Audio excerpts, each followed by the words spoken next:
এবং শিরক আর বেদাতের ব্যাপারে আমাদেরকে সুস্পষ্টভাবে সতর্ক করেছেন। আল্লাহুম্মা সাল্লি আলাইহি আল্লাহুম্মা বারিক আলাইহি। সম্মানিত মুসল্লিবৃন্দ, আমরা একটি কঠিন সময় অতিবাহিত করছি। প্রত্যেক দিনই প্রতিটি মুহূর্তে চতুর্দিক থেকে মানুষের অসুস্থতার খবর শোনা যাচ্ছে। সুস্থতা হচ্ছে এই পৃথিবীর সবচাইতে বড় নেয়ামতের নাম। সুস্থতা এটি যে কত বড় নেয়ামত, এটি অসুস্থ হলে পরেই অনুভব করা যায়। সুস্থতা হচ্ছে সকল সুখের মূল। যদি কোনো মানুষ সুস্থ না থাকে তাহলে সে দুনিয়ার কোনো নেয়ামতকে উপভোগ করতে পারবে না। এজন্য মানুষের ব্যাপারে ইসলামী শরিয়াত বা ইসলামী আকীদার দৃষ্টিভঙ্গি হচ্ছে আল আকলুস সালিম ওয়া সিহহাতুল বাদান, অর্থাৎ সুস্থ বিবেক এবং সুস্থ শরীর, সুস্থ দেহ। আপনার মস্তিষ্ক, আপনার বিবেক যদি সুস্থ না থাকে তাহলে আপনি স্রষ্টাকে চিনতে পারবেন না।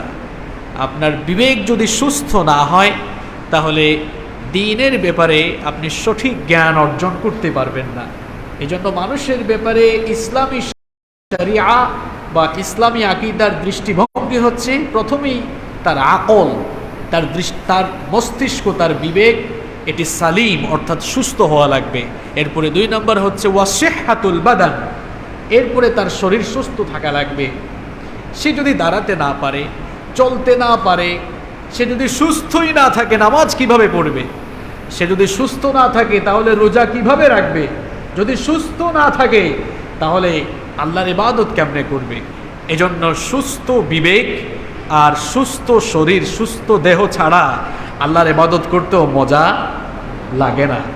এজন্য ইসলাম মানুষের সুস্থতার ব্যাপারে সবচাইতে বেশি গুরুত্ব দিয়েছে।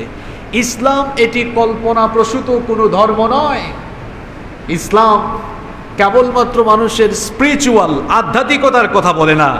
ইসলাম হচ্ছে মানবিক, বাস্তবিক, বিজ্ঞানসম্মত জীবন ব্যবস্থা। এজন্য ইসলাম মানুষের কল্যাণের কথা বলে, বাস্তবিক কথা বলে, সায়েন্টিফিক কথা বলে। ইসলাম মানুষের সুস্থতা সম্পর্কে এত চমৎকার চমৎকার কথা বলেছে।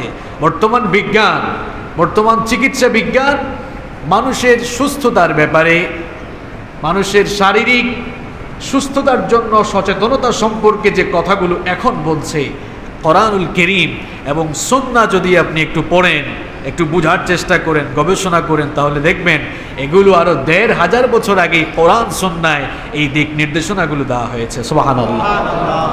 আমরা এগুলো জানি না কেন? কারণ আমরা এগুলো নিয়ে পড়াশোনা করি না। আমরা এগুলো জানি না কেন? আমরা এগুলো ঘাটাঘাটি করার, গবেষণা করার চেষ্টা করি না। আমরা মনে করি কোরআন, হাদিস বা ইসলাম এটি তো কেবল আধ্যাত্মিকতার উৎস, এখান থেকে কেবল আধ্যাত্মিক শক্তি নেওয়া যাবে। কিন্তু বাস্তবিক, মানবিক, প্রয়োজনীয় এবং বিজ্ঞানসম্মত অনেক দিক নির্দেশনা যে কোরআন থেকে, হাদিস থেকে পাওয়া যায়, এটি আমরা জানি না। আর না জানার কারণেই আমাদের এই অবস্থা হয়েছে। সম্মানিত ভাইয়েরা, সুস্থতার প্রতি ইসলাম কতটা গুরুত্ব দিয়েছে দেখেন।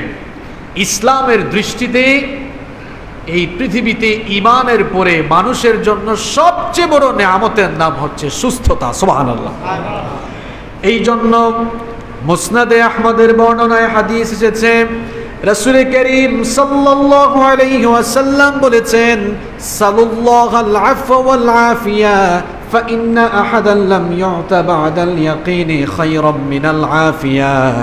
রাসূল করিম সাল্লাল্লাহু আলাইহি ওয়াসাল্লাম বলেছেন, তোমরা আল্লাহর কাছে সুস্থতার নেয়ামত প্রার্থনা করো, কারণ পৃথিবীতে ঈমানের পরে সুস্থতার মতো দামি কোনো নেয়ামত আর দেয়া হয় নাই।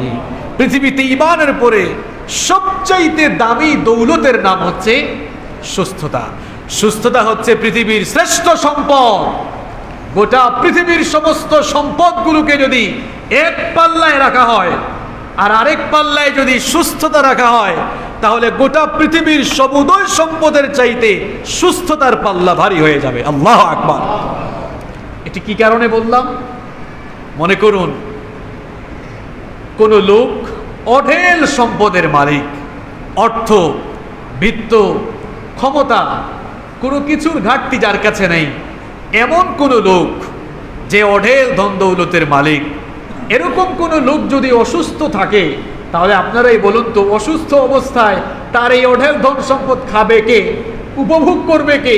কারণ সবচেয়ে দামি সম্পদ সুস্থতাই তো তার কাছে আছে নাই। কিন্তু একজন গরিব মানুষ, অর্থবিত্ত তার কাছে নেই, প্রাচুর্য নেই, কিন্তু লোকটা সুস্থ, তার কাছে যা কিছু আছে তা খেয়ে পড়ে অন্তত শ্বাস প্রশ্বাস ফেলে সুস্থ এবং স্বাভাবিকভাবে সে বেঁচে থাকতে পারবে। এই জন্য সুস্থতা হচ্ছে পৃথিবীর সবচাইতে দামি দৌলতের নাম। এজন্যই নবীজি বলেছেন, পৃথিবীর সবচাইতে সুখী মানুষ কারা? শোনো, আমরা মনে করি যার গাড়ি আছে, বাড়ি আছে, যার অর্থ, বিত্ত, ক্ষমতা, সম্পদ আছে, সেই লোকটাই মনে হয় পৃথিবীর সবচাইতে সুখী মানুষ। এরকম যদি কেউ ভেবে থাকে তাহলে তার সেই ভাবনা ভুল। এরকম যদি কেউ চিন্তা করে থাকে তাহলে তার চিন্তা ভাবনা ভুল। এরকম যদি কারো দৃষ্টিভঙ্গি থাকে তাহলে তার সেই দৃষ্টিভঙ্গি ভুল। কারণ নবীজি বলেছেন, তিরমিজি শরীফের হাদিস, মান আসবাহা মিনকুম আমিনান ফি সিরবিহি মুআফান ফি জাসাদিহি ইনদাহু কুতু ইয়াউমিহি ফাকান্নামা হিজাত লাহুদ দুনিয়া। বিশ্বনবী সাল্লাল্লাহু আলাইহি ওয়াসাল্লাম বলেছেন, তোমাদের মধ্যে যদি কোনো ব্যক্তি সুস্থ এবং নিরাপদ থাকে, সুস্থ শরীর নিয়ে নিরাপদে সে যদি তার পরিবার পরিজন নিয়ে কোনো দিনের সকাল শুরু করে, আর তার কাছে যদি ওই দিনের খাবার মজুদ থাকে, তাহলে রব্বুল আলামিন যেন তাকে গোটা দুনিয়ার সকল সম্পদ দিয়ে সুখী করে দিয়েছেন। কিন্তু আমাদের অভ্যাস কেমন? এই সুস্থতা থাকার পরেও আমরা অভাব ফিল করি। আপনি একটু চিন্তা করেন তো, আজকের দিনের সকাল শুরু হয়েছে কত মানুষের অসুস্থতা দিয়ে, কিন্তু তার বিপরীতে আপনার সকাল শুরু হয়েছে সুস্থতা দিয়ে, আলহামদুলিল্লাহ। সুতরাং এই পৃথিবীর সবচেয়ে সুখী মানুষ আপনি, কারণ আজকের দিন শুরু হয়েছে আপনার শারীরিক সুস্থতা দিয়ে। নবীজি সেই কথাই বলছেন, শারীরিক সুস্থতা দিয়ে যে ব্যক্তি তার দিন শুরু করে, সকাল শুরু করে, সেই হচ্ছে এই দুনিয়ার সবচেয়ে সুখী মানুষ। সুবহানাল্লাহ। আপনি যদি এর প্রমাণ পেতে চান, এই চট্টগ্রাম শহরের একজন কোটিপতির বাসায় যান, যেই লোক আজ সকাল থেকে কিংবা কাল রাত থেকে অসুস্থ, তার পাশে গিয়ে আপনি দেখেন সেই আপনি যাকে সুখী মনে করেন সেই লোকটা কতটা অসুস্থ নিজেকে ভাবছে, আর সেই লোক আপনাকে দেখে সুস্থ হওয়ার জন্য একটু আকাঙ্ক্ষা করছে, ঠিক কিনা? সুতরাং সুস্থতার সাথে যেই লোক দিন শুরু করে, নবীজির ভাষায় তারাই হচ্ছে দুনিয়ার সবচাইতে সুখী মানুষ। সুস্থতা হচ্ছে সুস্থ ব্যক্তির মাথার মুকুট। এজন্য আরবিতে একটি প্রবাদ আছে, আস-সিহহাতু তাজুন আলা রুউসিল আসিহা, অর্থাৎ সুস্থতা হচ্ছে সুস্থ ব্যক্তির মাথার মুকুট। খুব খেয়াল করে শুনুন, সুস্থতা হচ্ছে সুস্থ ব্যক্তির মাথার মুকুট। এখন আমাকে বলেন তো দেখি, মাথায় তো মুকুট পরিধান করলে মানুষ দেখে। আপনারা যারা এখানে এসেছেন, যারা সুস্থ মানুষ, এখন বলা হচ্ছে সুস্থতা মানুষের মাথার মুকুট, তো আপনাদের মাথার সেই মুকুটটা দেখা যায় না কেন? এটা আমি সুস্থ হিসাবে আরেকজন সুস্থ মানুষের সেই সুস্থতার মুকুট দেখতে পারবো না। লা ইয়ারাহা ইল্লাল মারদা, এটা কেবল অসুস্থ মানুষই দেখতে পাবে। সুস্থ অবস্থায় আপনি যদি কোনো অসুস্থ মানুষের কাছে যান, সেই অসুস্থ মানুষ আপনার মাথায় সুস্থতার মুকুট দেখবে, অর্থাৎ সে আপনার মতো সুস্থ মানুষকে দেখে সুস্থতাকে মিস করবে, সেও আপনার মতো সুস্থ হওয়ার আকাঙ্ক্ষা পোষণ করবে। এজন্য সুস্থতা হচ্ছে মানুষের মাথার মুকুট। সুস্থ মানুষরাই হচ্ছে পৃথিবীর সেরা ধনী, সুস্থ মানুষরাই হচ্ছে পৃথিবীর ধনী মানুষ। আপনাদের দৃষ্টিভঙ্গি কি? আপনাদের চিন্তা ভাবনা কি? আপনারা মনে করেন যার কাছে কোটি কোটি টাকা আছে, অঢেল সম্পদ আছে, ধন দৌলতের মালিক যিনি, তিনিই মনে হয় ধনবান, তিনিই মনে হয় সবচাইতে ধনী ব্যক্তি। আপনাদের এই চিন্তা ভাবনা ভুল। আপনাদের এই চিন্তা ভাবনা ভুল। একটু আগেই বলেছি, কোনো ধনবান মানুষের কাছে যদি সুস্থতা না থাকে, তার এই ধন দৌলত খাবে কে, উপভোগ করবে কে? কারণ উপভোগ করার জন্য তো তার শারীরিক সুস্থতা নেই। এজন্য আমরা যারা সুস্থ আছি, আল্লাহর শুকরিয়া জানানো উচিত, কারণ আল্লাহ তাআলা আমাদেরকে সবচাইতে ধনবান, সবচাইতে ভালো রেখেছে। এটি বোঝাবার জন্য একটা চমৎকার ঘটনা আপনাদেরকে বলি। চমৎকার ঘটনা আপনাদেরকে বলি। ইউনুস বিন আবির নামক এক লোক, যিনি একজন মনীষী ছিলেন, যা রাজুলুন ইলা ইউনুস বিন আবির, একজন লোক ইউনুস বিন আবিরের কাছে আসলেন। আসার পরে ওই লোকটা ইয়াশকু দিকা হালি, সে তার সংকীর্ণ অবস্থার ব্যাপারে তাকে জানালো। লোকটা অভাবী ছিল, সে বলল আমি তো অভাবী মানুষ, আমাকে একটু সাহায্য করেন। ফাকাল লাহু ইউনুস, ইউনুস বিন আবির তাকে বললেন, আয়াসুররুকা বিবাসরিকা হাদাল্লাযী তুবসিরু বিহি মিআতু আলফি দিরহাম। হে আল্লাহর বান্দা, তুমি তো বলছো তুমি অভাবী মানুষ, কিন্তু তোমার যে দুটি চক্ষু আছে যেগুলো দিয়ে তুমি দেখতে পাও, আমি যদি তোমাকে বলি আমি তোমাকে 1,00,000 দিরহাম দেব, 1,00,000 টাকা না, 1,00,000 দিরহাম, আমি যদি তোমাকে 1,00,000 দিরহাম দেই, তাহলে কি তুমি তোমার দুটি চোখ আমাকে দিয়ে দিবে? লোকটি বলল না, আমি এটা করতে পারি না। তখন ইউনুস বিন আবির তাকে বললেন, ফাবিয়াদাইকা মিআতু আলফ, তাহলে তুমি এক কাজ করো, তোমার দুটি হাত আমাকে দিয়ে দাও, আর আমি তোমাকে 1,00,000 দিরহাম দিয়ে দিব। লোকটা তারপরেও বলল না, আমি এতেও রাজি নই। ইউনুস বিন আবির তাকে বললেন, ওকে ফাইন, ফাবিরিজলাইক, তাহলে তোমার দুটো পা আমাকে দিয়ে দাও, আমি তোমাকে এর বিনিময়ে 1,00,000 দিরহাম দিব। লোকটা তখন বলল, না, এটা তো আমি আপনাকে দিতে পারবো না, এগুলো তো আমাকে আল্লাহর দেওয়া নেয়ামত, এগুলো আমার প্রতি আল্লাহ প্রদত্ত নেয়ামত, এগুলো তো আমি আপনাকে দিতে পারি না, এগুলো টাকা দিয়ে কখনো এগুলো মূল্যায়ন করা যাবে না। ইউনুস বিন আবির তখন বললেন, আরা ইনদাকা মিইনা উলুফিন ওয়া আনতা তাশকুল হাজা, আমি তো দেখতে পাচ্ছি তোমার কাছে লক্ষ লক্ষ হাজার হাজার কোটি টাকার সম্পদ তোমার শরীরে আছে, তাও তুমি তোমাকে অভাবী বলছো।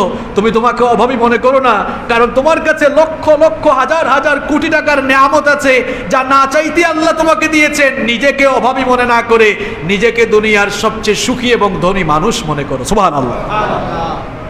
আসলেই তো আপনার যে চক্ষু আছে, যার চোখ নেই সে বুঝে চোখের কত দাম। অন্ধ মানুষ, সে সুন্দর এই পৃথিবী দেখার জন্য তার হৃদয়টা সব সময় বেপরোয়া, সে আল্লাহর সৃষ্টি দেখতে চায়। আমরা সুন্দর কিছু দেখলে বলি এটা অনেক সুন্দর, কিন্তু কোনো অন্ধ মানুষ তার কাছে থাকলে বলে, আহারে এরা দেখে বলতেছে ওই জিনিসটা সুন্দর, কিন্তু আমি তো দেখি না। আপনার হাত আছে, হাত দিয়ে খেতে পারেন, আপনার হাত দিয়ে অনেক কাজ আপনি করতে পারেন, কিন্তু যার দুটো হাত নেই সে বুঝে হাত না থাকার বেদনা। অনেক পঙ্গু মানুষ আছে যারা হাঁটতে পারে না, কিংবা যার পা দুটো অকেজু হয়ে গেছে, বিছানায় শুয়ে আছে, হয়তো বিছানায় শুয়ে শুয়ে এখন আমাদের এই আলোচনা শুনতেছে। আপনার পা আছে বলে আপনি মসজিদে এসেছেন, আপনি চলতে পারেন। যার দুটো পা নাই সে বুঝে পা না থাকার ব্যথা বেদনা। এজন্যই বলেছি যে যাকে আল্লাহ পাক শারীরিকভাবে সুস্থ রেখেছেন, নিজেকে কখনো অসহায় ভাববেন না, দুর্বল মনে করবেন না, কারণ যাকে আল্লাহ তাআলা শারীরিকভাবে সুস্থ রেখেছেন সে হচ্ছে দুনিয়ার সবচেয়ে সুখী মানুষ, সে ব্যক্তি হচ্ছে দুনিয়ার প্রকৃত ধনী মানুষ। সম্মানিত মুসল্লিবৃন্দ, আব্দুল মালিক বিন মারওয়ান তিনি একজন খলিফা ছিলেন। কুবাইসা বিন দুআইব তিনি একটি ঘটনা বর্ণনা করছেন। তিনি বলছেন, কুন্না নাসমাউ নিদাআন আব্দুল মালিক বিন মারওয়ান মিন ওয়ারাইল হুজুরা ফি মারাদিহি। তিনি বলছেন আব্দুল মালিক বিন মারওয়ান তিনি একজন খলিফা ছিলেন। তিনি যখন অসুস্থ হয়ে গেলেন, তার কামরার ভেতরে তিনি একটি কথা বললেন, সেটা আমরা শুনলাম। তিনি বলেছিলেন, ইয়া আহলান নিআম, হে ওই সকল লোকেরা তোমরা যারা আল্লাহর নিয়ামত পেয়েছো, লা তাস্তাকিল্লু শাইআম মিনান নিআমি মাআল আফিয়া, তোমরা কোন নিয়ামতকে ছোট মনে করো না যতক্ষণ তোমাদের মধ্যে সুস্থতা আছে। সুস্থতা ছাড়া অন্য কোনো নিয়ামতের কোনো ভ্যালু নাই। সুস্থতা থাকলে অন্য নিয়ামতগুলো উপভোগ করা যায়, এমনকি সুস্থতা না থাকলে ঠিকমতো আল্লাহর ইবাদত করা যায় না। সুস্থ না থাকলে নামাজ পড়া যায়, সুস্থ না থাকলে রোজা রাখা যায়। এজন্য যতক্ষণ সুস্থতা থাকবে ততক্ষণ অন্যান্য নিয়ামতের দাম আছে। যখন সুস্থতা নাই, গাড়ি বাড়ি ধন দৌলত দুনিয়ার সমস্ত নিয়ামতের আর কোনো দাম নেই। সম্মানিত মুসল্লিবৃন্দ, এই সুস্থতা হচ্ছে দুনিয়ার হাসানা, দুনিয়ার সবচেয়ে বড় কল্যাণ। আমরা দুনিয়া এবং আখেরাতের হাসানা কল্যাণ পাওয়ার জন্য সবসময় একটি দোয়া করি, এটা প্রায়ই আমরা এই দোয়াটি করে থাকি এবং আমার মনে হয় যে এই দোয়াটি আমাদের সবারই মুখস্থ আছে। রব্বানা আতিনা ফিদ দুনিয়া হাসানাতাও ওয়া ফিল আখিরাতি হাসানাতাও ওয়া কিনা আযাবান নার। এটার অর্থ কি? এটার অর্থ হচ্ছে, হে আমাদের রব, রব্বানা, হে আমাদের রব, আতিনা ফিদ দুনিয়া হাসানা, তুমি আমাদেরকে দুনিয়ার হাসানা দান করো, ওয়া ফিল আখিরাতি হাসানা, এবং আমাদেরকে আখিরাতের হাসানাও দান করো। কি বলেন, এই দোয়াটি আপনারা সবসময় করেন না? কিন্তু এখন যদি আমি আপনাদেরকে প্রশ্ন করি যে বলেন তো, সব সময় যে দোয়া করেন আল্লাহ দুনিয়ার হাসানা দেন, আখিরাতের হাসানা দেন, হোয়াট ইজ হাসানা? এই হাসানাটা কি? এই হাসানাটা কি? ইমাম আন-নাওয়ী রাহিমাহুল্লাহ তিনি এই আয়াতের তাফসীর করেছেন এভাবে, তিনি বলছেন, আযহারুল আকওয়ালি ফি তাফসীরিল হাসানাহ ফিদ দুনিয়া আন্নাহাল ইবাদাহ ওয়াল আফিয়া ওয়া ফিল আখিরাতি আল জান্নাতু ওয়াল মাগফিরা। তিনি এই হাসানা শব্দের ব্যাখ্যা করেছেন এভাবে, তিনি বলছেন দুনিয়ার হাসানা মানে হচ্ছে শারীরিক সুস্থতা এবং আল্লাহর ইবাদত, আর আখিরাতের হাসানা মানে হচ্ছে আল্লাহ তাআলার জান্নাত এবং আল্লাহর পক্ষ থেকে মাগফিরাত অর্থাৎ ক্ষমা। সুবহানাল্লাহ। দুনিয়া এবং আখিরাতের এই হাসানা আপনারা চান কি চান না? তাহলে দুনিয়ার হাসানা কি, আচ্ছা দুনিয়া বাদ দিয়ে কি আখিরাত পাওয়া যায়? কথা বলেন, দুনিয়া বাদ দিয়ে কি আখিরাত পাওয়া যায়? ইটস কোয়াইট ইম্পসিবল, এটা অসম্ভব, সম্ভবই না। দুনিয়াকে কাজে লাগিয়ে আখিরাত অর্জন করতে হবে। আর দুনিয়াকে কাজে লাগানোর জন্য আপনার কি লাগবে? দুনিয়ার হাসানা অর্জন করা লাগবে। আর দুনিয়ার হাসানা অর্জন করবেন কিভাবে? শারীরিকভাবে সুস্থ থেকে এই সুস্থ শরীর নিয়ে আল্লাহর ইবাদত করে। দুনিয়ার এই হাসানাটাই হচ্ছে শারীরিক সুস্থতা এবং আল্লাহর ইবাদত। আল্লাহ তাআলা যেন আমাদেরকে এই হাসানা দান করেন, এজন্য দোয়া করতে হবে। পরের আমার সাথে, রব্বানা আতিনা ফিদ দুনিয়া হাসানাতাও ওয়া ফিল আখিরাতি হাসানাতাও ওয়া কিনা আযাবান নার। হে আমাদের রব, আপনি আমাদেরকে দুনিয়া এবং আখিরাতের হাসানা দান করেন। বলেন আমিন। একটি হাদিস আমার মনে পড়ে গেল, এই হাদিসটি মুসলিম শরীফে বর্ণিত হয়েছে। আনাস বিন মালিক রাদিয়াল্লাহু আনহু এই হাদিসটি বর্ণনা করেছেন। খুব চমৎকার একটা ঘটনা, শুনেন। আন্না রাসূলুল্লাহ সাল্লাল্লাহু আলাইহি ওয়াসাল্লাম আদা রাজুলান মিনাল মুসলিমিন। আনাস বিন মালিক রাদিয়াল্লাহু আনহু বলছেন, রাসূল করিম সাল্লাল্লাহু আলাইহি ওয়াসাল্লাম একবার এক অসুস্থ মুসলমান লোককে দেখার জন্য গেলেন।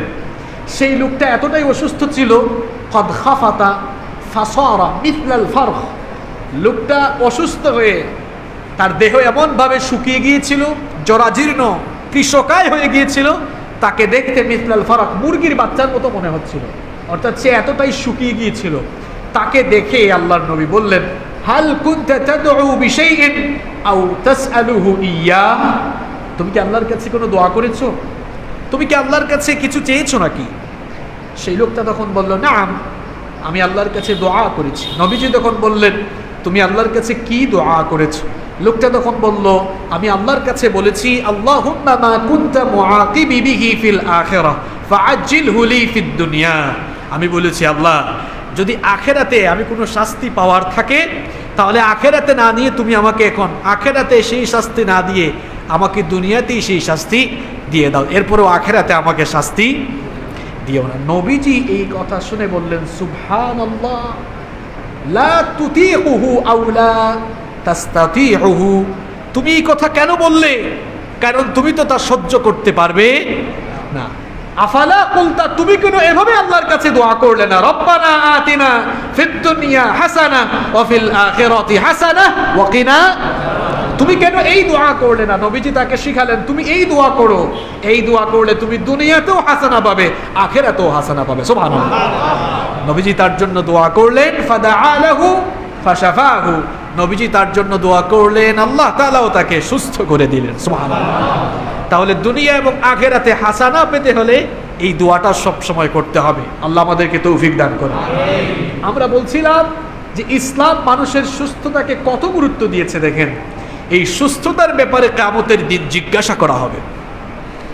আপনি সুস্থ থাকাকালীন সময়কে যদি কাজে না লাগান, তাহলে এই জন্য জবাব দিতে হবে কার কাছে? সূরাতুত তাকাসুর নামে একটি সূরা আছে, হয়তো আপনাদের অনেকের মুখস্থ, আলহাকুমুত তাকাসুর। এই সূরার শেষ আয়াতটা কি? সুম্মা লাতুসআলুন্না ইয়াওমাইযিন আনিন নাঈম। এর অর্থ কি? সেদিন তোমাদেরকে সমস্ত নিয়ামতের ব্যাপারে জিজ্ঞাসা করা। নবীজি বলছেন যে কিয়ামতের দিন তোমাদেরকে সুস্থতার ব্যাপারে জিজ্ঞেস করা হবে। আল্লাহ তাআলা বলবেন, বান্দারে তোমাকে যে আমি শারীরিক সুস্থতা দিয়েছিলাম, তোমার এই সুস্থ সময়গুলো তুমি কিভাবে কাটিয়েছো, প্রত্যেকটি মুহূর্তের হিসাব দিতে হবে কার কাছে? তিরমিজি শরীফের হাদিস, আল্লাহ তাআলা আপনাকে জিজ্ঞেস করবেন, আলাম নুসিহ্হা লাকা জিসমাক, আমি কি তোমাকে শারীরিক সুস্থতা দেইনি? আল্লাহ আপনাকে প্রশ্ন করবেন, ওয়া নুরওয়িকা মিনাল মাইল বারিদ, আমি কি তোমাকে তোমার পিপাসার সময় সুশীতল ঠান্ডা পানীয় দেইনি? আল্লাহ তাআলা আপনাকে জিজ্ঞেস করবেন, বান্দারে আমি কি তোমাকে সুস্থ শরীর দেইনি?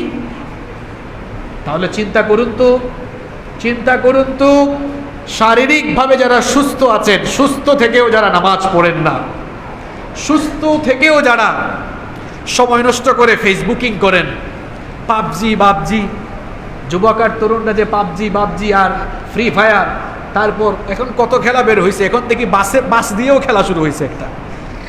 এই যে বিভিন্ন ধরনের খেলা খেলে আপনি যে সময় নষ্ট করছেন, সুস্থতার সময়কে কাজে লাগাচ্ছেন না, আপনার এই সময়ের হিসাব দেওয়া লাগবে কার কাছে? আগে থেকে সতর্ক হয়ে যান। যেহেতু ইসলাম মানুষের সুস্থতার সময়কে অত্যধিক গুরুত্ব দিয়েছে এবং এই সুস্থ থাকাকালীন সময়ের ব্যাপারে আল্লাহর কাছে জবাবদিহি করা লাগবে, সেজন্য সুস্থ থাকাকালীন আপনার কিছু গুরুত্বপূর্ণ কাজ, গুরুত্বপূর্ণ কিছু করণীয় রয়েছে। আমরা যারা শারীরিকভাবে সুস্থ আছি, একজন সুস্থ ব্যক্তির জন্য করণীয় কি? একজন সুস্থ ব্যক্তির জন্য করণীয় কাজ মোট 6টি। কয়টি কাজ? একজন সুস্থ ব্যক্তির জন্য 6টি করণীয় কাজ রয়েছে। নাম্বার 1, 1 নাম্বার হচ্ছে তার এই শারীরিক সুস্থতার জন্য আল্লাহ তাআলার শুকরিয়া আদায় করা। কারণ আপনাকে শারীরিকভাবে যিনি সুস্থ রেখেছেন তিনি কে? একটু আগেই বলেছি, আজকে জুমার এই দিন সকাল শুরু হয়েছে কত মানুষের আহাজারি দিয়ে। কিছু মানুষের সকাল শুরু হয়েছে আর্তচিৎকার, আহাজারি, ফরিয়াদ, কষ্ট দিয়ে, দুঃখ দিয়ে, আর আপনার সকাল শুরু হয়েছে সুস্থতা দিয়ে। আলহামদুলিল্লাহ। এজন্যই আপনার এই সুস্থতার জন্য আপনি শুকরিয়া জানাবেন কার? চতুর্দিক থেকে মানুষের অসুস্থতার খবর আসছে। ফেসবুকে ঢুকলেই কত পরিচিত মানুষের মৃত্যুর খবর শোনা যাচ্ছে। ফেসবুকে ঢুকলেই কত পরিচিত জন, ঘনিষ্ঠ জন, কত বন্ধু, কত আত্মীয় স্বজনের চরম অসুস্থতার খবরের পোস্ট পাওয়া যাচ্ছে। এই চরম অসুস্থতার ভেতরে গত 1.5 বছরের এই বৈশ্বিক মহামারীর ভেতরে কত মানুষ দুনিয়া থেকে চলে গেল, আর আপনি এখনো সুস্থ। শুকরিয়া করবেন কার?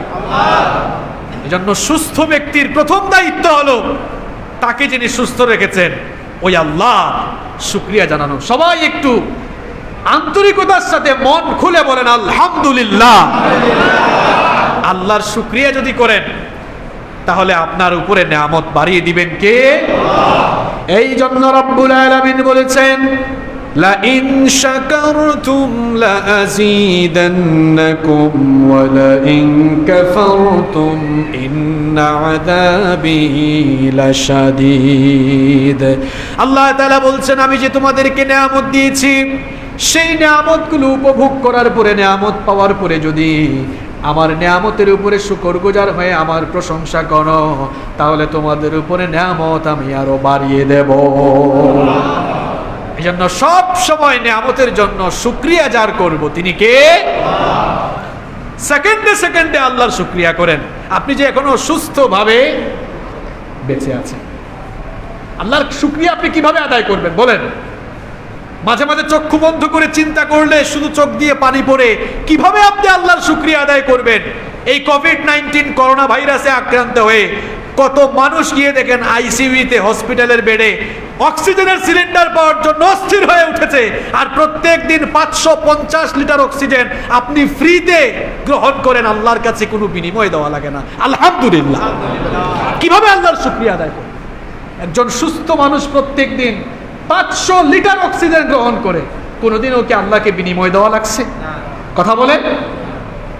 আল্লাহর শুকরিয়া কিভাবে জানাবেন যে আল্লাহ পাক আমাদেরকে সুস্থতার সাথে বাঁচিয়ে রেখেছেন, তার জন্য আমরা আবারও শুকরিয়া করছি আলহামদুলিল্লাহ। তাহলে সুস্থ ব্যক্তির প্রথম দায়িত্ব হলো সে তার এই শারীরিক সুস্থতার জন্য প্রশংসা করবে কার? নাম্বার 2 নাম্বার হচ্ছে আপনি যে সুস্থ আছেন এই সুস্থতার গুরুত্ব আপনাকে অনুধাবন করতে হবে, সুস্থতার গুরুত্ব আপনাকে বুঝতে হবে। আমাদের মধ্যে কিছু গাফেল মানুষ আছে, এরা শারীরিকভাবে সুস্থ কিন্তু তারা সুস্থতার কদর করে না। এজন্য নবীজি বলেছেন বুখারী শরীফের হাদিস, নি'মাতানি মাগবুনুন ফীহিমা কাসীরুম মিনান নাস। দুটি নিয়ামতের ব্যাপারে মানুষ সবসময় উদাসীন থাকে, গাফেল থাকে। নাম্বার 1, 1 নাম্বার হচ্ছে আস-সিহহা, সুস্থতা। 2 নাম্বার হচ্ছে ওয়াল ফারাগ, অবসর। এই দুটি সময়কে মানুষ কদর করে না, মূল্যায়ন করে না। যখন এগুলো চলে যায় তখন এগুলোর দাম তারা বুঝতে পারে। সুস্থ থাকাকালীন সুস্থতার কদর বুঝে না, অসুস্থ হলে সুস্থতার কদর তখন বুঝে। অবসর থাকাকালীন সময়টা কদর করে না, যখন ব্যস্ত হয়ে যায় তখন অবসর সময়ের কদরটা বুঝে। আপনি সুস্থ আছেন, আপনার জন্য 2 নাম্বার দায়িত্ব হলো আপনি সুস্থতাকে কদর করবেন, মূল্যায়ন করবেন, সুস্থতাকে অনুধাবন করতে, সুস্থতার গুরুত্ব বুঝতে পারবেন। মাঝে মাঝে হাসপাতালে গেলে, মাঝে মাঝে হাসপাতালে ভিজিট করলে সুস্থতার গুরুত্ব বুঝতে পারবেন। আপনাকে যে আল্লাহ তাআলা কতটা ভালো রেখেছেন, আপনি যদি সেটা বুঝতে চান মাঝে মাঝে হাসপাতাল ভিজিট করবেন। হাসপাতালে গিয়ে দেখবেন সেখানে ডানে বামে সামনে পিছনে বহু মানুষ একটু আরামের জন্য, একটু ভালো থাকার জন্য কত আর্তনাদ করছে, কত হাজারি করছে। আপনি যখন হাসপাতালে ভিজিট করবেন তখন এই অসুস্থ মানুষগুলোর দিকে তাকালে, এদের অবস্থা লক্ষ্য করলে আপনি যে সুস্থ আছেন এই সুস্থতার কদর, এই সুস্থতার মূল্যায়ন আপনি ভালোভাবে করতে পারবেন। তাহলে সুস্থ থাকাকালীন সময়টার কদর করতে হবে, এটাকে কাজে লাগাতে হবে। সুস্থ থাকাকালীন 3 নম্বর করণীয় হচ্ছে সুস্থতার নিয়ামত যিনি দিয়েছেন সেই মহান রবের আনুগত্য করে সুস্থ থাকাকালীন সময়টার কদর করতে হবে, ইবাদত করে এটাকে কাজে লাগাতে হবে। আপনার এই শারীরিক সুস্থতা কে দিয়েছে? আরো আসতে বলেন না, কে দিয়েছে? আল্লাহর নামটা মুখ থেকে বের হয় না আপনাদের। যিনি শারীরিকভাবে সুস্থ রেখেছেন তিনি কে? রব্বুল আলামিন কোরআনুল কারীমের 16 নম্বর সূরা সূরাতুন নাহলের 53 নম্বর আয়াতে বলছেন, ওয়ামা বিকুম মিন নি'মাতিন ফামিনাল্লাহি সুম্মা ইযা মাসসাকুমুদ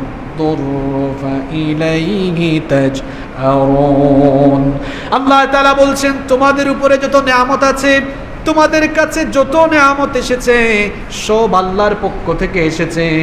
আর যখন তোমাদের উপরে কোনো দুঃখ দুর্দশা আপতিত হয় তখন তোমরা কেবল আল্লাহর কাছে ফরিয়াদ করো। আল্লাহ তাআলা বলছেন তোমাদের উপরে যত নিয়ামত এসেছে, সবাই আন্তরিকতার সাথে বলেন তো সব নিয়ামত কার কাছ থেকে এসেছে? এই যে নি'মাতুন, এই শব্দের ব্যাখ্যায় ইমাম কুরতুবী রাহিমাহুল্লাহ তার তাফসীরে কুরতুবীর ভেতরে এই নিয়ামতের ব্যাখ্যায় তিনি নিয়ামতের 3টি অর্থ দিয়েছেন। তিনি বলেছেন এই নিয়ামত মানে হচ্ছে সিহহাতুল জিসম, শারীরিক সুস্থতা। 2 নম্বর অর্থ তিনি দিয়েছেন ওয়াসাআতুর রিজক, রিজকের প্রশস্ততা। আর 3 নম্বর অর্থ দিয়েছেন ওয়া ওয়ালাদুন ফামিনাল্লাহ, আল্লাহর পক্ষ থেকে সন্তানাদি। এই 3টি জিনিস দিয়েই নিয়ামত পরিপূর্ণতা পায়। সুবহানাল্লাহ। তার মধ্যে একটি নিয়ামত হচ্ছে শারীরিক সুস্থতা। এই যে আমাদের শারীরিক সুস্থতা যিনি দিয়েছেন সেই মহান রবের ইবাদত করে, তার গোলামি করে এই সুস্থ থাকাকালীন সময়টার কদর করা লাগবে, কাজে লাগানো লাগবে। আপনি এখন সুস্থ আছেন, এখন নামাজে আসেন না।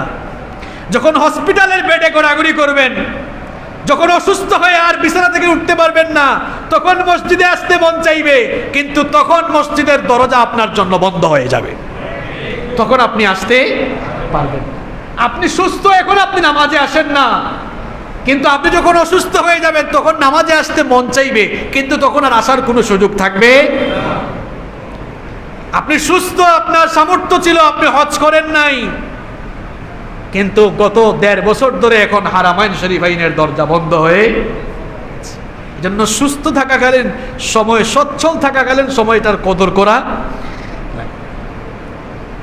আরে আমার যুবক আর তরুণ ভাইয়েরা, নামাজে আসতেছেন না আপনারা, শুধু যুবক আর তরুণ ভাইয়েরা নয়, অনেক বুড়া মানুষও নামাজে আসতেছেন। এই যে আপনারা নামাজে আসতেছেন না, চতুর্দিকে মানুষ অসুস্থ হয়ে আইসিইউতে গড়াগড়ি করতেছে, দেখেও কি আপনার একটু নামাজে আসতে মন চায় না? এই মানুষগুলো এখন নামাজে আসতে চায়, কিন্তু তারা আর আসতে পারবে না। আপনি সুস্থ আছেন, সুযোগ আছে, কেন এই সুযোগকে কাজে লাগাচ্ছেন না? আল্লাহ আমাদেরকে হেদায়েত দাও। সুস্থ থাকাকালীন সময়টার কদর করা লাগবে। এটি হচ্ছে সুস্থ থাকাকালীন 3 নম্বর দায়িত্ব। নাম্বার 4, 4 নম্বর হচ্ছে আপনি যখন সুস্থ থাকবেন তখন পরিষ্কার পরিচ্ছন্ন এবং সচেতন জীবনযাপন করবেন। কেন? ওই যে ইংরেজিতে একটি কথা বলা হয়, প্রিভেনশন ইজ বেটার দেন কিউর, অর্থাৎ রোগ নিরাময়ের চাইতে রোগ প্রতিরোধ করাই উত্তম। অসুস্থ হওয়ার চাইতে সুস্থ থাকাকালীন যেন অসুস্থ হওয়া না লাগে, এজন্য পদক্ষেপ নেওয়াটাই উত্তম। মানুষ অসুস্থ হয় কখন? যখন সে অসতর্ক, অসচেতন, অপরিচ্ছন্ন, নোংরা জীবনযাপন করে। যখন অসচেতন হয়ে জীবনযাপন শুরু করে দেয়, তখনই তার বিভিন্ন রোগবালাই দেখা দেয়। এজন্য একজন মুমিন কখনো অসচেতন হয়ে জীবনযাপন করে তার নিজের জীবনকে ধ্বংসের মুখে ঠেলে দিতে পারে না। কারণ আল্লাহ তাআলা সূরাতুল বাকারা এর 195 নম্বর আয়াতে বলেছেন, ওয়ালা তুলকু বিআইদিকুম ইলা তাহলুকা, খবরদার, সাবধান, নিজেরাই নিজেদেরকে ধ্বংসের দিকে ঠেলে দিও না। আলোচনার শুরুতেই বলেছিলাম, ইসলাম এটি মানবিক, বাস্তবিক এবং বিজ্ঞানসম্মত জীবন ব্যবস্থা। আপনি অসচেতন হয়ে, অসতর্ক জীবনযাপন করে অসুস্থ হয়ে যাবেন, এটা ঠিক নয়। বরং আল্লাহ তাআলা বলছেন, নিজেরাই নিজেদেরকে ধ্বংসের দিকে ঠেলে দিও না। এজন্য আপনাকে সুস্থ থাকার জন্য যা করা দরকার তাই করতে হবে। পরিষ্কার পরিচ্ছন্ন জীবনযাপন করতে হবে। পরিষ্কার পরিচ্ছন্নতাকে তো ইসলাম এতই গুরুত্ব দিয়েছে, এই পরিষ্কার পরিচ্ছন্নতাকে ঈমানের একটি অংশ বলে ইসলাম ঘোষণা দিয়েছে। আল্লাহু আকবার। যে ইসলাম এত পরিষ্কার পরিচ্ছন্নতার কথা বলছে, সেই ইসলাম গ্রহণকারী লোকেরাই দেখা যাচ্ছে অপরিষ্কার, অপরিচ্ছন্ন। এটা কি একজন মুমিনের জীবন আচারের সাথে শোভা পায়? তাহলে আমাদের উচিত পরিষ্কার পরিচ্ছন্ন জীবনযাপন করা, পরিমিত খাদ্য খাওয়া। কিছু মানুষ আছে খাবার খেতে বসলে রাক্ষসের মতো খায়, না খাইলে যেমন মানুষ মারা যায়, মাঝে মাঝে খাইলেও মানুষ মারা যায়। অতিরিক্ত খাওয়া যাবে না। এই খাবার দাবারেও নবীজির সুন্নাহ মেইনটেইন করেন, পেট বড় হবে না। কিছু মানুষের বুকের চেয়ে পেট বড় হয়ে গিয়েছে, এরকম আছে না নাই? পৃথিবীর কোন পয়গাম্বার, কোন নবী রাসূলের পেট বড় ছিল? আপনার এই ভুঁড়ি এত বেড়ে গেল কেন? আপনার পেটগুলো বস্তার মতো বের হয়ে গেল কেন? কারণ আপনার খাবার দাবার ঠিক নাই। আপনি নবীজির সুন্নাহ ফলো করে খাবার দাবার খান। আপনি 3 ভাগের 1 ভাগ খাবার খান, পাকস্থলীর 3 ভাগের 1 ভাগ খাবার দিয়ে পরিপূর্ণ করেন, আরেক ভাগ পানীয় পান করেন, আর 1 ভাগ খালি রেখে দেন। আমি চ্যালেঞ্জ করে বললাম, আপনার ভুঁড়ি, আপনার পেট কখনো বাড়বে? আপনি তো খাবার খেতে বসলে খাইতে খাইতে একদম গোলা পর্যন্ত খেয়ে টাল হয়ে শুয়ে পড়ে, এরকম আছে না নাই? তো খাবার দাবারে নবীজির সুন্নাহ মেইনটেইন করেন। এরপরে শরীর চর্চা করেন, হাঁটাহাঁটি করেন, পরিমাণ মতো ঘুমান। এখন তো আর ঘুমায় না, সারা রাত জেগে জেগে ফেসবুকিং করে। এই জন্য যুবক অবস্থায় গাল টাল ভেঙে অবস্থা খারাপ, বিচি উঠতে উঠতে তার মুখের অবস্থা শেষ। তুমি যুবক মানুষ, তোমার চেহারার এমন অবস্থা কেন? কারণ তুমি ঠিক মতো ঘুমাও না। বিয়ের পরে দেখা যাচ্ছে এদের সংসারে সমস্যা হচ্ছে, দাম্পত্য জীবনে সমস্যা হবেই তো, কারণ তার সব যৌবন বিয়ের আগেই সে বিসর্জন দিয়ে ফেলেছে। এই জন্যই অসুবিধা, এই জন্যই সমাজে অশ্লীলতা বাড়ছে, পরকীয়া বাড়ছে, দাম্পত্য কলহ বাড়ছে। এগুলো কেন হচ্ছে? এগুলো আমরাই তৈরি করছি। আল্লাহ আমাদেরকে হেফাজত করুন। নিয়মিত বিশ্রাম নেওয়া, আলো বাতাস গ্রহণ করা, চলাফেরা, বিয়ে শাদী, পরিষ্কার পরিচ্ছন্নতা, পরিমিত খাদ্য পানীয় গ্রহণ, এগুলোর উপরেই সুস্থতা নির্ভর করে। এজন্য আপনি সুস্থ থাকাকালীন এই সকল রুটিন ফলো করতে হবে, যেন আপনি অসুস্থ হয়ে না যান। এখন ডক্টর জাহাঙ্গীর কবিরের কথা মানুষ খুব মনোযোগ দিয়ে শোনে। আরে মানুষের জন্য দুঃখ লাগে। অবশ্যই ডক্টর জাহাঙ্গীর কবির মানুষের উপকারের জন্য অনেক কাজ করছেন, অনেক ভালো ভালো কথা বলছেন, কিন্তু ডক্টর জাহাঙ্গীর কবির যে ডায়েটের কথা বলেন, খাবার দাবার গ্রহণের কথা বলেন, আপনি তো জানলে অবাক হয়ে যাবেন। এই সকল পদ্ধতি, এই সব জীবনাচার সব আমার নবীর সুন্নাহ থেকে কপি করা হয়েছে। আল্লাহু আকবার। এখন নবীজির সেই সুন্নাহসম্মত জীবনাচার, জীবন পদ্ধতি সম্পর্কে আপনি জানেন না। আমাদের মধ্যে অনেক আলেমরাও সেগুলো খুঁজে বের করে মানুষের সামনে তুলে ধরছেন না।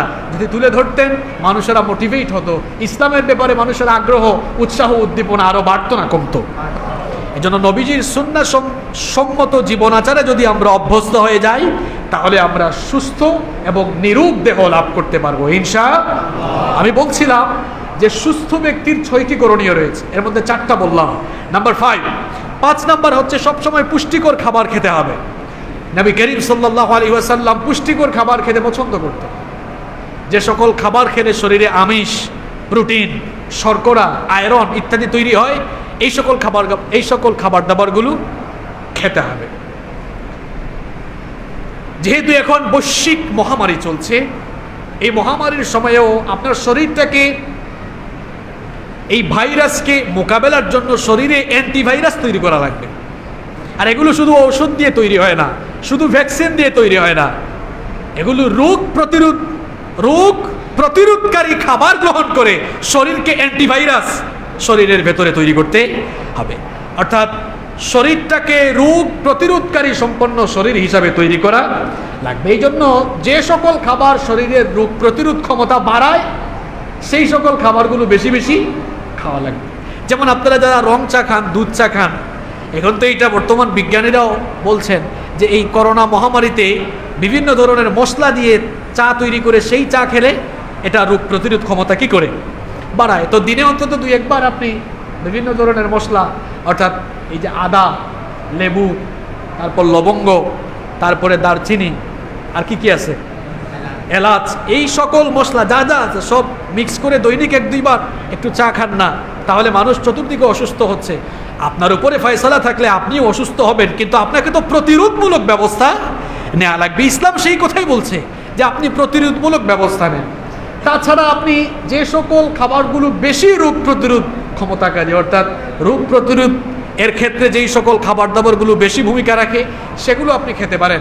বিশেষ করে আমি 4টা খাবার নিয়মিত খাবার, 4টি খাদ্য নিয়মিত খাওয়ার জন্য আমি আপনাদেরকে পরামর্শ দিব। এই 4টি খাদ্য মানুষের শরীরে রোগ প্রতিরোধ ক্ষমতা বাড়ায়, এটা আজকের বর্তমান বিজ্ঞানও প্রমাণ করেছে। 1 নাম্বার হচ্ছে আল হাব্বাতুস সাউদা, অর্থাৎ কালো জিরা। কালো জিরার ব্যাপারে তো বুখারী শরীফে হাদিস রয়েছে, আল্লাহর নবী বলেছেন ইন্না ফিল হাব্বাতিস সাউদাই শিফাউম মিন কুল্লি দাইন ইল্লা সাম। এই কালো জিরার ভেতরে, নবীজি বলেছেন, কালো জিরার ভেতরে মৃত্যু ছাড়া সকল রোগের প্রতিষেধক রয়েছে। সুবহানাল্লাহ। তাহলে প্রত্যেকদিন আপনি কিছু কালো জিরা খেতে পারেন, কালো জিরার তেলও খেতে পারেন। আজকের যুগের বিজ্ঞানীরাও বলছেন যে এই কালো জিরা, এটি মানুষের শরীরের রোগ প্রতিরোধ ক্ষমতা আরও বাড়িয়ে দেয়। কোন সকল মানুষেরা বেশি রোগাক্রান্ত হয়, বেশি অসুস্থ হয়? যাদের শরীরে রোগ প্রতিরোধ ক্ষমতা কম, তারাই বেশি বেশি অসুস্থ হয়। অসুস্থ আপনি যে কোনো সময় হয়ে যেতে পারেন আল্লাহর ফয়সালা থাকলে, কিন্তু আপনাকে তো প্রতিরোধের জন্য ব্যবস্থাও নেওয়া লাগবে। প্রত্যেকদিন কালো জিরা খেতে পারেন, আপনাদের ডাইনিং টেবিলে এগুলো আপনারা রেখে দিতে পারেন। এই 4টি খাবার নিয়মিত খেতে পারেন। 1 নাম্বার কালো জিরা। এরপরে 2 নাম্বার হচ্ছে খেজুর, আত্মামাম, খেজুর। আজকের বিজ্ঞানীরাও বলছেন যে খেজুর হচ্ছে পুষ্টিতে ভরপুর সমৃদ্ধ একটি খাবার। এর মধ্যে রয়েছে প্রচুর পরিমাণে ভিটামিন, আঁশ, calcium, iron, phosphorus, potassium, magnesium এবং জিঙ্ক। খেজুর একজন সুস্থ মানুষের শরীরে আয়রনের চাহিদার প্রায় 11 ভাগ পূরণ করে। আল্লাহু আকবার। এটা কত শক্তিশালী একটি খাবার, জন্য প্রতিদিন আপনি খেজুর খেতে পারেন। প্রতিদিন আপনি চাইলে খেজুর খেতে পারেন। বিজ্ঞানীরা বলছেন যে কোনো মানুষ যদি প্রত্যেক দিন অন্তত 2টা খেজুর, মাত্র 2টা খেজুর খায়, বিজ্ঞান বলছে প্রত্যেক দিন যদি, চিকিৎসা বিজ্ঞানীরা বলছেন প্রত্যেক দিন যদি মানুষ অন্তত 2টা খেজুরও খায়, তাহলে অনেক রোগ আছে এগুলা তার কাছেও ঘেঁষতে পারবে না। আল্লাহু আকবার। আমার নবীজিও বলেছেন, একটি হাদিস এসেছে, এই হাদিসটি বর্ণিত হয়েছে মুসলিম শরীফে এবং বুখারী শরীফে। নবীজি বলছেন, যেই ব্যক্তি সকাল শুরু করে 7টি আজওয়া খেজুর খেয়ে ওই দিন জাদুটোনা, বিষ কিংবা ক্ষতিকারক বিষয় থেকে আল্লাহ তাকে হেফাজত করবেন। সুবহানাল্লাহ।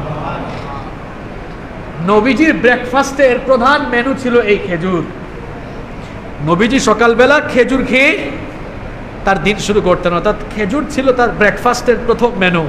ওই যে একটু আগেই বলেছিলাম, নবীজির খাদ্যাভ্যাস, নবীজির জীবনাচার কেউ যদি ফলো করে তাহলে সে এক চমৎকার জীবন লাভ করতে পারবে ইনশাআল্লাহ। তাহলে প্রত্যেকদিন আপনি খেজুর খেতে পারেন।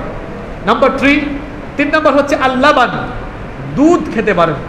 প্রত্যেকদিন আপনি দুধ খেতে পারেন, কারণ দুধ হচ্ছে রোগ প্রতিরোধকারী একটি গুরুত্বপূর্ণ খাবার, পানীয়। এটি দুটারই চাহিদা পূরণ করে, এবং দুধ হচ্ছে পৃথিবীর একমাত্র খাবার বা পানীয়, এর মধ্যে খাদ্য এবং পানীয় দুটারই সব উপাদান দেওয়া হয়েছে। সুবহানাল্লাহ। যেন সুযোগ থাকলে প্রত্যেকদিন গাভীর দুধ আপনি খেতে পারেন। নাম্বার 4 নম্বর হচ্ছে মধু খেতে পারেন। মধুর নামে তো আল্লাহ তাআলা কোরআনে একটি সূরাও দিয়েছেন। কোরআনুল কারীমের 16 নম্বর সূরা, সূরাটির নাম কি? সূরাতুন নাহাল। মধুর নামে কোরআনে একটা সূরা আছে, মুখস্থ করেন। সূরার নাম কি? সূরা নাহাল। নাহাল মানে মধু। ওই সূরায় আল্লাহ তাআলা মধুর ব্যাপারে বলছেন, ফিহি শিফাউল লিন্নাস, এর মধ্যে মানুষের জন্য শিফা রয়েছে। সুবহানাল্লাহ। এটি কি কোনো ডাক্তারের কথা? এটি কার কথা? আল্লাহ। এজন্য এই 4টি খাবার, আবারও বলছি, কালোজিরা, খেজুর, মধু, দুধ, এগুলো খেতে পারেন, তাহলে আপনার শরীরের রোগ প্রতিরোধ ক্ষমতা বাড়বে ইনশাআল্লাহ। তাহলে সুস্থ মানুষের 5 নম্বর করণীয় হচ্ছে সবসময় পুষ্টিকর খাবার গ্রহণ করা। নাম্বার 6 এবং সর্বশেষ করণীয় হচ্ছে সুস্থ থাকার জন্য সবসময় আল্লাহ তাআলার কাছে দোয়া করা। আপনি সুস্থ থাকার জন্য নিয়মিত ব্যায়াম করলেন, ভালো ভালো খাবার খেলেন, সচেতন থাকলেন, ডাক্তারের পরামর্শ আপনি মানলেন, কিন্তু আল্লাহর কাছে দোয়া না করলে কি নিস্তার পাওয়া যাবে? কারণ রোগদাতা এবং রোগ থেকে মুক্তিদাতা যিনি, তিনি কে? জন্য আল্লাহর কাছে দোয়াও করা লাগবে। আমরা হাত তুললে অনেক দোয়া করি, আল্লাহ আমার ছেলে মেয়েগুলোকে ভালো রাখো, আল্লাহ আমাকে হালাল উপার্জনের তৌফিক দাও, আল্লাহ আমাকে আরো দাও, এরকম দোয়া করেন কিনা? কত ধরনের দোয়া আমরা করি। কিন্তু নবীজি বলছেন, মানুষ আল্লাহর কাছে যত দোয়া করে সবচাইতে শ্রেষ্ঠ দোয়া হলো সুস্থতার দোয়া। সুবহানাল্লাহ। আনাস বিন মালিক রাদিয়াল্লাহু আনহু হাদিসটি বর্ণনা করেছেন। এই হাদিসটি তিরমিজি এবং ইবনে মাজাহ শরীফে বর্ণিত হয়েছে।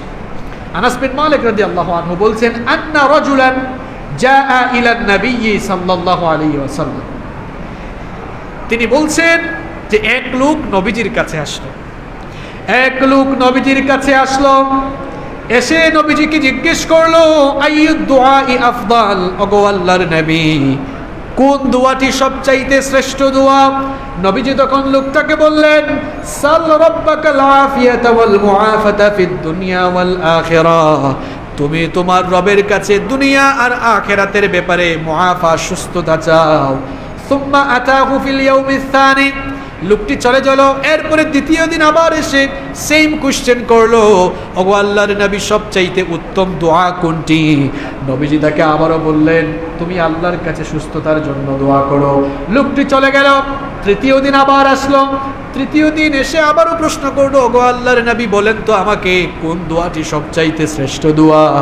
নবীজি তাকে বললেন, সুস্থতার দোয়াটি হচ্ছে সবচাইতে শ্রেষ্ঠ দোয়া।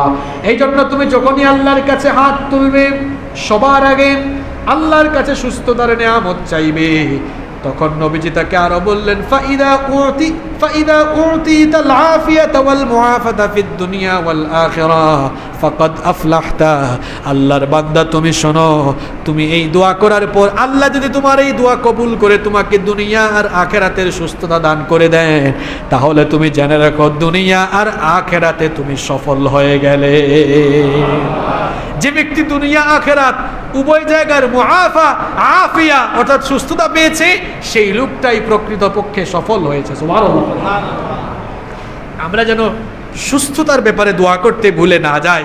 এজন্য নামাজে 2 সাজদার মাঝখানে আমরা অনেকগুলো দোয়া করি, সেখানেও সুস্থতার দোয়া আমাদেরকে শেখানো হয়েছে। 2 সাজদার মাঝখানে আপনারা অনেকগুলো দোয়া করেন না? আল্লাহুম্মা গফিরলি ওয়ারহামনি ওয়াহদিনি ওয়াআফিনি ওয়াআফু আন্নি ওয়ারযুকনি। এগুলোর অর্থ কি?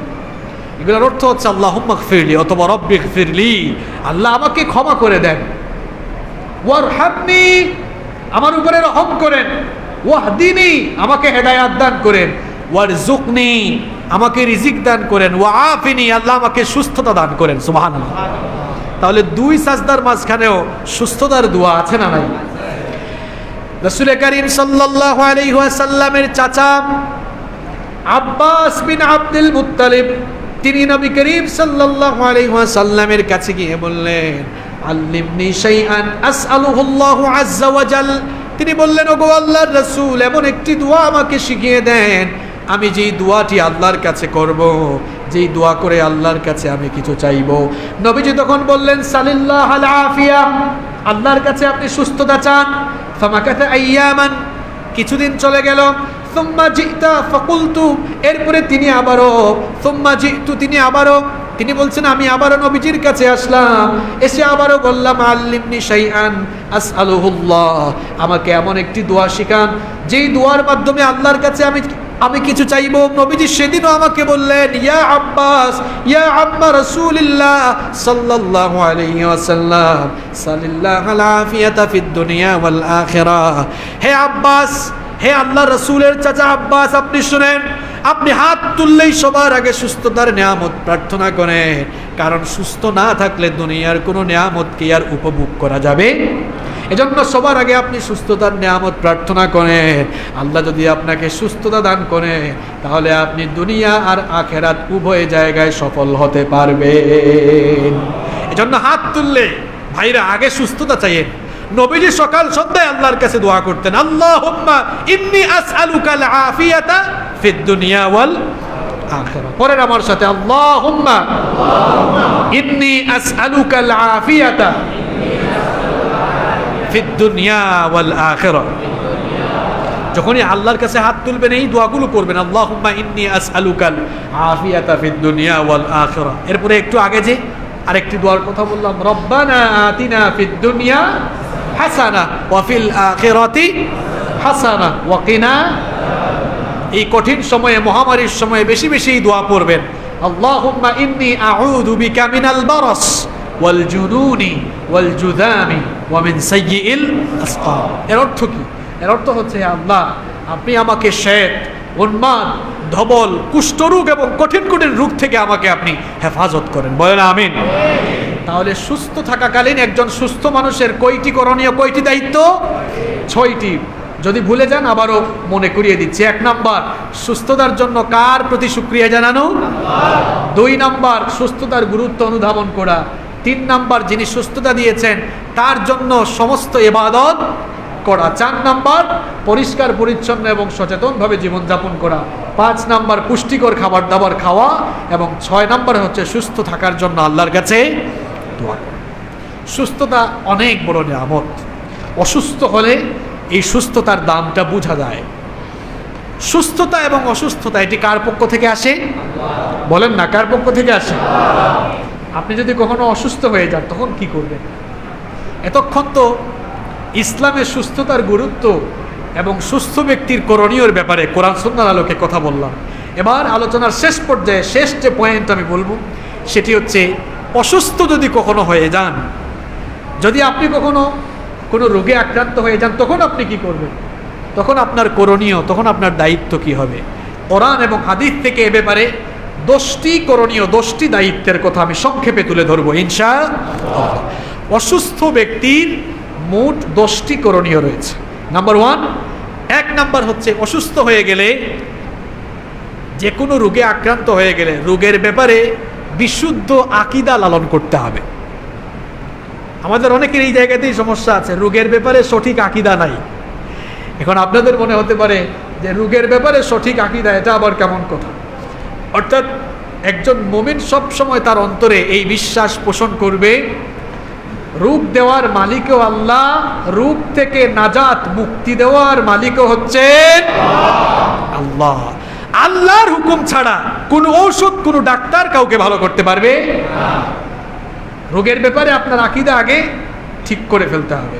কোনো ব্যক্তি বা কোনো বস্তু আল্লাহর হুকুম ছাড়া কাউকে রোগাক্রান্ত করতে পারে না, কিংবা কাউকে সুস্থ করে তুলতে পারে না।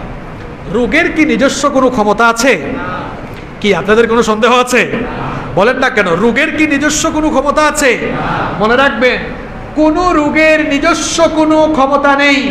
এমনকি সংক্রামক বা ছোঁয়াচে রোগও আল্লাহর হুকুম ছাড়া নিজে নিজে সে সংক্রমিত হতে পারে। আকীদা ঠিক করে রাখ। আবু হুরায়রা রাদিয়াল্লাহু আনহু থেকে হাদিস বর্ণিত হয়েছে, নবী করিম সাল্লাল্লাহু আলাইহি ওয়াসাল্লাম বলছেন, লা আদওয়া ওয়ালা সাফারা ওয়ালা হামা। নবীজি বলছেন যে ছোঁয়াচে রোগ বা সংক্রমণ রোগ বলতে ইসলামে কিছু নেই। এই কথা শুনে এক লোক বলল যে ইয়া রাসূলুল্লাহ, আপনি যে বললেন ছোঁয়াচে রোগ বলতে কোনো রোগ নাই, তাহলে আমাকে বলেন তো, ফামা বালুল ইবিল তাকুনু ফির রামলি কাআন্নাহা যিবা, ওই উটগুলোর অবস্থা কি হবে যেগুলো একটি বালুকাময় প্রান্তরে অবস্থান করে, যে উটগুলো হরিণের মতোই সুস্থ সবল অবস্থায় থাকে, কিন্তু ফায়াজিউল বাঈরুল আজরাবু ফায়াদখুলু ফিহা ফায়ুজরিবুহা কুল্লাহা, যদি সেই সুস্থ উটপালের ভেতরে কোনো সংক্রমিত রোগে আক্রান্ত হওয়া উট প্রবেশ করে, তাহলে তো এই ছোঁয়াচে রোগ দ্বারা বাকি উটগুলো আক্রান্ত হয়ে যেতে পারে। তাহলে এ ব্যাপারে আপনি কি বলবেন? নবীজি তখন বললেন, আচ্ছা তুমি আমাকে বলো তো দেখি, ফামান আদাল আউয়াল, যেই উটটি ছোঁয়াচে রোগ নিয়ে উটপালের ভেতরে ঢুকলো, তোমার যুক্তি অনুযায়ী মানলাম যে এই ছোঁয়াচে রোগ সবার মধ্যে ছড়িয়ে যেতে পারে, এখন আমাকে বলো তো দেখি এই ছোঁয়াচে রোগে প্রথম যেই উটটি আক্রান্ত হয়েছিল সে কার কাছ থেকে আক্রান্ত হয়েছিল? সে কার কাছ থেকে আক্রান্ত হয়েছিল? নবীজি তখন তাকে বোঝাতে চাইলেন যে কোনো রোগ, কোনো ছোঁয়াচে রোগ ছোঁয়াচে হয়েই কোনো জায়গায় আক্রমণ করতে পারবে না যদি আল্লাহ তার ভিতরে সেই ক্ষমতা না দেন। এটি যে কোনো ছোঁয়াচে রোগের ব্যাপারে একই ধরনের কথা, একই ধরনের আকীদা। এই করোনা ভাইরাসের ব্যাপারেও করোনার নিজস্ব শক্তি আছে, আমরা এটা বিশ্বাস করি না। তবে করোনার ভেতরে যদি আল্লাহ সংক্রমিত হওয়ার শক্তি দিয়ে দেন, এই করোনা সংক্রমণ ছড়াবে, এতে কোনো সন্দেহ। এটি হবে সংক্রমিত রোগের ব্যাপারে মুসলমানদের সঠিক এবং স্বচ্ছ আকীদা। সংক্রমিত রোগ সংক্রমিত হতে পারবে তখন যদি আল্লাহ তার ভেতরে সেই শক্তি দান করেন। এজন্য আল্লাহর নবীও বলেছেন যে কোনো রোগের ভেতরে যদি আল্লাহ সংক্রমিত হওয়ার শক্তি দেন, তাহলে ফির মিনাল মাজুম কামা তাফিরু মিনাল আসাদ, সেই সংক্রমিত রোগ থেকে এমনভাবে তোমরা পালাও, নিজেদেরকে বাঁচাও যেভাবে সিংহ থেকে মানুষ নিজেকে বাঁচায়। অর্থাৎ যদি কোনো রোগের ভেতরে সংক্রমিত হওয়ার শক্তি আল্লাহ দেন, ওই রোগ থেকে নিজেকে প্রতিরোধের জন্য, বাঁচানোর জন্য সর্বাত্মক প্রচেষ্টা তোমরা করো। তাহলে অসুস্থ হয়ে গেলে প্রথম দায়িত্ব হবে রোগের ব্যাপারে আগে আপনাকে বিশুদ্ধ আকীদা ধারণ করতে হবে। নাম্বার 2 নাম্বার হচ্ছে, অসুস্থ হয়ে গেলে এই অসুস্থতাকে তাকদীরের অংশ মনে করতে হবে। অনেক মানুষ আছে অসুস্থ হয়ে যাওয়ার পরে সে বলে, আহারে আল্লাহ শুধু আমারই পাইলো, আর কাউরে বুঝি পাইলো না। এমন কথা বলা যাবে? এমন কথা বলা যাবে না। বরং এই অসুস্থতাকে আপনার তাকদীরের একটি অংশ মনে করতে, কারণ রব্বুল আলামিন কোরআনুল কারীমের 9 নম্বর সূরা সূরাতুত তাওবা এর 51 নম্বর আয়াতে বলেছেন, কুল লাই ইউসিবানা ইল্লা মা কাতাবাল্লাহু লানা হুয়া মাওলানা ওয়া আলাল্লাহি ফালইয়াতাওয়াক্কালিল মুমিনুন। আল্লাহ তাআলা বলছেন, হে নবী আপনি বলে দেন, আল্লাহ আমাদের ভাগ্যে যা লিখে রেখেছেন তা ব্যতীত আর কোনো কিছু আমাদেরকে স্পর্শ করতে পারবে না।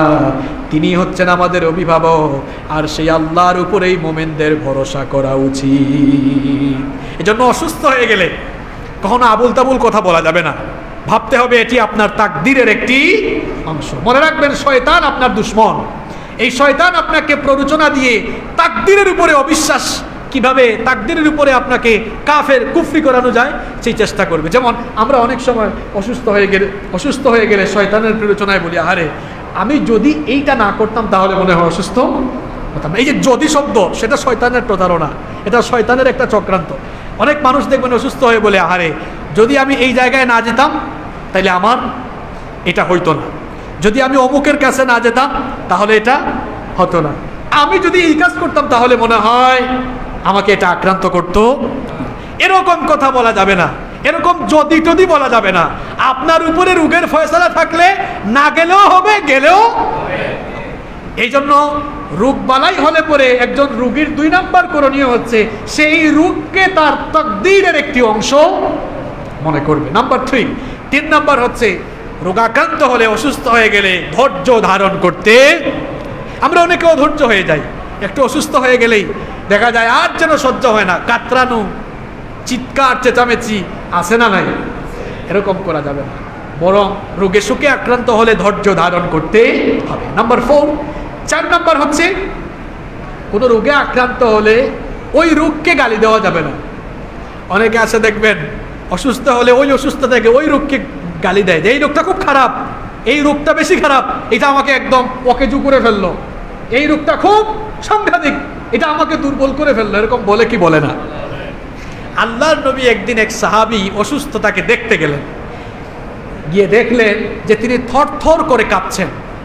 আল্লাহর নবী বললেন, কি ব্যাপার, তুমি থরথর করে কাঁপছো কেন? সাহাবী তখন বললেন, ইয়া রাসূলুল্লাহ, বলেন সাল্লাল্লাহু আলাইহি ওয়াসাল্লাম, আমার জ্বর হয়েছে, এই জ্বরটা খুব খারাপ রোগ, আল্লাহ যেন এর মধ্যে কোনো কল্যাণ না রাখেন, বরকত না রাখেন। নবীজি এই কথা শুনে বললেন, খবরদার, রোগকে তুমি গালি দিও না, তুমি যে অসুস্থ হয়েছো, সুস্থতা যেমন নেয়ামত, তুমি যেহেতু ইমানদার মুমিন, একজন মুমিনের জন্য অসুস্থতাও নেয়ামত। কারণ আল্লাহ নবী তখন বললেন, এই যে তুমি জ্বরে আক্রান্ত হয়েছো, এর দ্বারা আল্লাহ তোমার গুনাহগুলোকে মাফ করে দিচ্ছেন। তাহলে মুমিন ইমানদারদের জন্য কিন্তু অসুস্থতাও নেয়ামত, ইমানদারের জন্য মহামারীও নেয়ামত। আপনি বলবেন, হুজুর এটা আবার কেমন কথা বললেন? আল্লাহর নবীর হাদিসে এসেছে অসুস্থ হলে আল্লাহ তাআলা বান্দার কি করেন? গুনাহগুলো। তাই বলে কি আপনি ইচ্ছা করে অসুস্থ হবেন নাকি? না। যদি তাকদিরে থাকে আর অসুস্থ হয়ে যান, তাহলে এই রোগকে অভিশাপ মনে করা যাবে না, বরং এটাও নেয়ামত। এর মাধ্যমে আল্লাহ আপনার গুনাহগুলোকে মাফ করে দিচ্ছেন। আর মহামারীতে আক্রান্ত হয়ে যদি আপনি দুনিয়া থেকেও চলে যান, ঈমান থাকলে কোনো লস নাই, কারণ আল্লাহ আপনাকে শহীদি মর্যাদা দান করবেন। সুবহানাল্লাহ। এজন্য ঈমানদারের দুনিয়াতেও লস নাই, আখিরাতেও। তাহলে রোগকে কখনো গালি দেওয়া যাবে। আমরা অনেকেই আছি সামান্য রোগাক্রান্ত হয়ে গেলে অধৈর্য হয়ে যায়, রোগকে গালিগালাজ করা শুরু করে দেয়। অথচ আল্লাহর নবীরা কেমন ছিলেন শুনেন। সাইয়েদনা আইয়ুব আলাইহিস সালাম কত কঠিন রোগে আক্রান্ত ছিলেন। 1 মাস আর 2 মাস নয়, 1 বছর আর 2 বছর নয়, সাইয়েদনা আইয়ুব আলাইহিস সালাম 18টি বছর পর্যন্ত কঠিন রোগের ভেতরে আক্রান্ত ছিলেন। সাইয়েদনা আইয়ুব আলাইহিস সালাম এমন মারাত্মক রোগে আক্রান্ত হলেন, তার পা থেকে নিয়ে মাথা পর্যন্ত পুরো শরীরটা পচে যাওয়া আরম্ভ হলো। পুরো শরীরটা পচতে পচতে তার পুরো শরীরে যখন সংক্রমণ বেড়ে গেল, তার এলাকার লোকেরা তাকে এলাকা ছাড়া করলো, এলাকা থেকে বের করে দিল।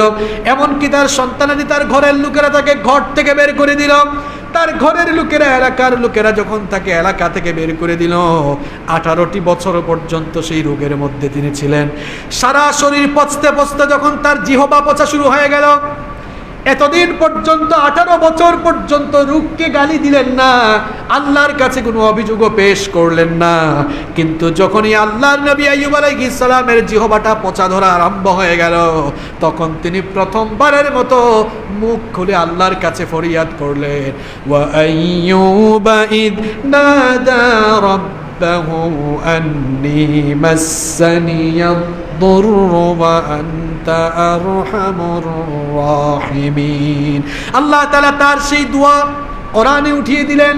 আইয়ুব আলাইহিস সালাম তখন বললেন, আল্লাহ তাআলা বলছেন, স্মরণ করো আইয়ুবের কথা, 18 বছর পর্যন্ত অসুস্থ থেকেও আমার কাছে কোনো অভিযোগ করে নাই। যখন তার জিহবায় পোকা ধরা শুরু হলো, তখন সে বলল, গো আমার রব, তুমি তো দেখতেই পাচ্ছ আমি অসুস্থ, আর আমি তো জানি তুমি দয়ালুদের মধ্যে সবচাইতে শ্রেষ্ঠ দয়ালু। সুতরাং আমার জিহবাটাও যদি পচে যায়, তাহলে তুমি যে আমাকে রোগ দিয়েছো, তোমার মতো সেই দয়াল আল্লাহর জিকির আমি কেমনে করব? আল্লাহু আকবার। তখনও অভিযোগ না, আল্লাহ আমাকে মাফ করে দেন এটা বলেন নাই, বলেছেন আল্লাহ সব তো পচে গিয়েছে, জিহ্বাটা ভালো রাখো যেন তোমার মতো আল্লাহকে আমি জিকির করে স্মরণ করতে পারি। সুবহানাল্লাহ। অভিযোগ করেছেন? অভিযোগ করেছেন? তাহলে অভিযোগ করা যাবে না, রোগকেও গালি দেওয়া যাবে না, সবর করতে হবে, ধৈর্য ধারণ করতে হবে। নাম্বার 5 নাম্বার হচ্ছে কোন রোগে আক্রান্ত হলে মৃত্যু কামনা করা যাবে। আমাদের মধ্যে অনেক মানুষ আছে দেখবেন, কঠিন রোগে আক্রান্ত হলে বলে সে বলে, আল্লাহ আমাকে মৃত্যু দাও, মরণ দিয়ে আমাকে দুনিয়া থেকে নিয়ে নাও। কি বলেন? এরকম বলে কি বলে না? বলে কি বলে না? আল্লাহর নবী বলেছেন, কখনোই কঠিন কোনো রোগে আক্রান্ত হলে তোমরা মৃত্যু কামনা করো না, বরং তোমরা আল্লাহকে এভাবে আল্লাহর কাছে দোয়া করো, তোমরা বলো আল্লাহুম্মা আহয়িনি মা কানাতিল হায়াতু খায়রাল লি ওয়া তাওয়াফফানি ইযা কানাতিল ওয়াফাতু খায়রাল লি। আল্লাহর কাছে এভাবে দোয়া করো, আল্লাহ যতদিন আমার জীবন আমার জন্য কল্যাণকর হয় ততদিন আমাকে বাঁচিয়ে রাখো, আর আমার যদি মৃত্যু আমার জন্য কল্যাণকর হয় তাহলে তুমি আমাকে মৃত্যু দিও। এরপরেও কখনো মৃত্যুকে চাওয়া যাবে না, কামনা করা যাবে। নাম্বার 6 নাম্বার হলো, অসুস্থ হলে আতঙ্কিত হওয়া যাবে না, হতাশ হওয়া যাবে। এখন তো তাই চলছে, চতুর্দিকে আতঙ্ক আছে না নাই? মনে রাখবেন, শারীরিক অসুস্থতা মানুষকে যতটা না ঘায়েল করে, মানসিক অসুস্থতা মানুষকে তার চেয়েও বেশি ঘায়েল করে।